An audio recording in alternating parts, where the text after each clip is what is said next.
Hello friends, my name is Marina and this is Rapunzel Fiber Arts. So a couple weeks ago I had my first ever live stream where I talked about a nerdy Star Wars project that I was starting and very excited about. And I decided I wanted to do a kind of condensed version of that video since it was 45 minutes and didn't have some of the cuts and hyperlapses and stuff that I'm able to do in my edited videos. I thought it would be good to kind of talk about that and go through what my plan was in a different format of video. So anyone who watched one of my more recent videos about my yarn haul from Valkyrie Fibers and her Badass Babes of the Clone Wars collection knows that I'm a big fan of Star Wars. Actually, I had two different balls of yarn based on a character named Ahsoka Tano, who is an alien species called Togruta, and she has these head tails called Leku, which, hang on, I'll show you a picture. This is her character. So you see she's got these head tails, which go in front of her shoulders, and then there's one that goes down her back. And then I found this shawl designed by Knit Graffiti that has a similar shape to it as her tails. It's got the one that goes down your back and two that come forward over your shoulders, based on that character. And this is what it looks like worn, and I loved it immediately. It's a little bit more complicated than some stuff I've tried before. That's not quite right. I've done complicated stuff like this, but I've never done brioche, which this pattern does include. It's got lace sections and brioche sections and garter and stockinette sections. So I think it should be a fun project to do, as well as a fun project based on one of my all-time favorite Star Wars characters who has her own show coming out pretty soon, and I thought it would be super cool to be able to knit while that show is like coming out, so that when I'm watching new episodes I can be knitting on my Ahsoka shawl while I watch the new Ahsoka show. So yeah, I started this project a couple weeks ago, so I've made some progress. I'm starting with this Blueface Leicester fleece, which has an absolutely amazing crimp to it. I mean, look at those locks. And I am going ahead and combing that up into cute little nests like this. You can see this original fiber has some darker sections and lighter sections, and I'm trying to do my best to blend those together so I have a pretty heathered spinning fiber and then a pretty heathered final yarn. So this is what I've spun so far. This is on an 8-ounce bobbin, so it's a fair amount of fiber, probably 3 or 4 ounces. Maybe not quite that much, maybe 2 or 3, but it's still pretty good. It's fairly fine because this calls for a fingering weight yarn, so I'm going to do a 2-ply. That's my plan, and this will be the darker color for that shawl. And then for the other color, I have a little combed up nest here, is just going to be this creamy color. It looks a little bit more white than it is in real life. It's very creamy, and I think it'll look really good with the blue. And Ahsoka's Leku on the shows that she's in are kind of like a deep grayish blue and white or cream. So I think this kind of bright blue will be a way to kind of incorporate some color into the design, because the sample that is shown in the pattern is knit in colors that are very similar to Ahsoka's Leku. So I think this will be a fun way to have some color but still really show off the character design of Ahsoka. So I'm going to go ahead and do a little bit of combing and show you how I do that. And I think that's going to be it for this video. I'm not going to do any spinning, I don't think. Just show you the combing process, and I'm going to keep chugging away at this project. until I have enough yarn to start knitting. So we'll see how that goes, but I'm excited. This is obviously a project that I'm already very passionate about. So stay tuned and I will share some more details with you. All right, friends, so here I go getting my combs ready. I do want to show you these combs. They are lent to me by a friend. They have 5 different layers or pitches of tines. So these are ideal for longer fibers like I'm using today. I do have some 2-pitch combs, but my friend was kind enough to let me borrow her 5-pitch combs so that I could work with this longer fiber more easily. So here I am just pulling off individual locks and lashing them onto the stationary comb. I'm doing this with the butt ends of the lock, or the end that's closest to the sheep when it is shorn on the comb, and then with the tip end hanging off towards me. It's good to have your locks somewhat organized like this. In my original live stream, I was just kind of lashing them on willy-nilly, and I had a lot more waste than when I do it kind of more precisely like this. So I am taking this dyed BFL, dyed by me in different shades of blue, and I am lashing it onto the combs with the butt end on the comb. I'm also doing some layers of different colors because, as I mentioned earlier, I want to have a pretty heathered yarn, and the way you do that is having different shades of color within the same yarn. So I've got those lighter blues and then the darker blues on top. So I'm going to take my second comb now and start combing the fiber. And what you do when you do this, actually I'm going to trim off the ends first, which I'll talk about a little bit later on.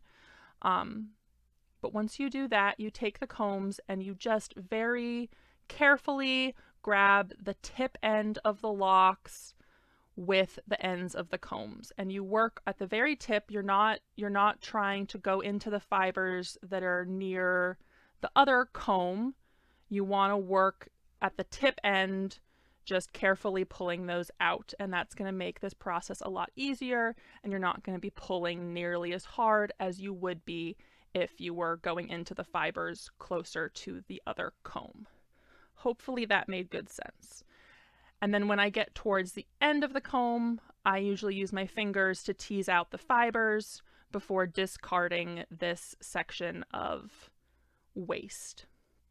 Combing is fairly high waste of a prep technique compared to carding, but it does result in a very nice finished product. So I have just done the first pass, and now I'm working on the second pass, going from one comb to the other, and then from that second comb back onto the first one. And then I'm just pulling off some of the ends to get them more easily on the second comb. All right, friends, so this fiber has undergone 2 passes, so from this comb to the other comb, and then from the other comb back to this comb. But you see, we still have some intact locks here. Like, we've still got these curls, and then there's some other ones buried in here as well. So I'm going to do an additional 2 passes, and that should be enough for this fiber to be ready to spin. All right, so now I am doing an additional 2 passes, again, just grabbing the tip ends of those fibers and pulling them off of the stationary comb onto the comb in my hand. So you're just transferring the fibers from one comb to the other by carefully pulling the tips. And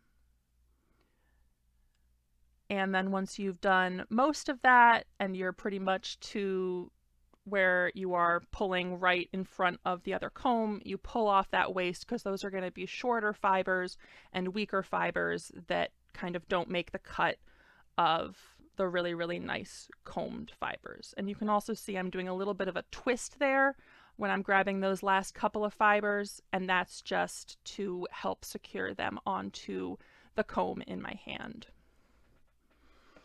And then I am lashing this back on to the stationary comb. This will be the last pass that I do of this fiber. You can see that it is now very well blended just with those 4 passes. You don't have any intact locks, and the fiber looks very nice. So the next step once you're done combing is dizzing off the fiber. So I have a little stone with a small hole in it, which I just put my threader through. And then I'm going to collect the ends of these fiber, pass them through that threader, and then through the rock with the hole in it. And then I'm going to use that rock, which is called a dizz, to pull out the fiber, kind of draft it out into a long, continuous combed top. And then that's what I'm going to spin directly from when it's time to do some spinning. I like to comb up a couple of nests just so I have more to spin from when it's time to switch to spinning. So I'm going to work on filling up a little bin of fiber before I switch to doing the spinning process for this fiber. And then when you start getting close to the end, you're dealing with the shorter fibers, so you don't want to go all the way through and use all of the fiber that's on the stationary comb. Just try to get the majority of those longer fibers before you pull off the end of your nest. Wind it around your hand like I just did, and that's our product. All right, friends, so we made this beautiful little nest of fiber. This is the combed product from our, from that little combing that we just did. I dizzed it off using my dizz. That's what, this little stone is with the hole in it. My partner made this for me. He, just drilled a hole through it, but you just use the dizz to kind of draft the fibers, and elongate them into a combed top like this. I also wanted to compare this to our waist.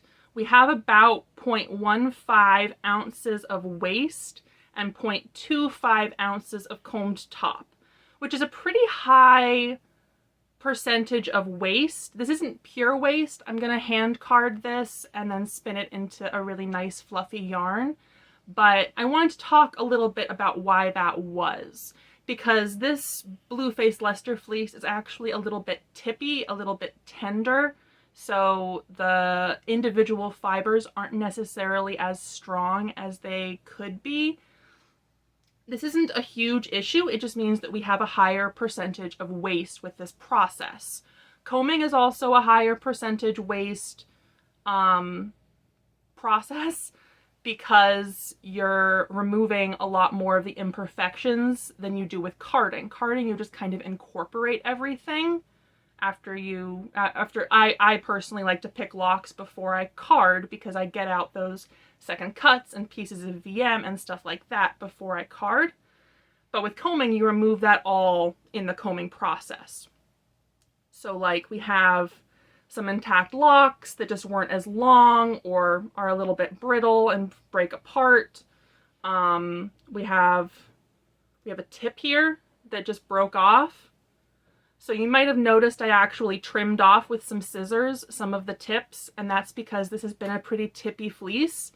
And by cutting those at the beginning, I'm not going through the process of combing them off, if that makes sense. I'm just removing them preemptively because I know this is a pretty tippy fleece. So I've been dealing with that and just the general tenderness, like it shouldn't really pull apart that easily. So I'm just getting all of those not as strong, not as long fibers out now, so that when I'm actually spinning, I'm really just spinning the very nicest fiber from this fleece. Hopefully that all makes sense and you understand what I'm trying to convey. This is going to be very, very pleasant to spin. I'm really going to have no issues with this. I've already spun, part of a bobbin, so I'm familiar with spinning this fiber. And it is very nice to spin, but there is a fair bit of waste. So I just wanted to address that because I felt like with such a high percentage of waste, it needed to be addressed. So I think that's where I'm gonna wrap up today. I hope you enjoyed this video. I hope you learned something and enjoyed my enthusiasm for this project that I've started. If you liked this video, feel free to hit the like button below. If you would like to see more like this, feel free to subscribe. And if you want to be notified of every video, make sure to hit the little bell next to the subscribe button to pick your level of notifications that you would like. And then if you have any comments about this video, feel free to leave those down below as well. I hope you have a fantastic day, and I will talk to you soon, friends. Bye.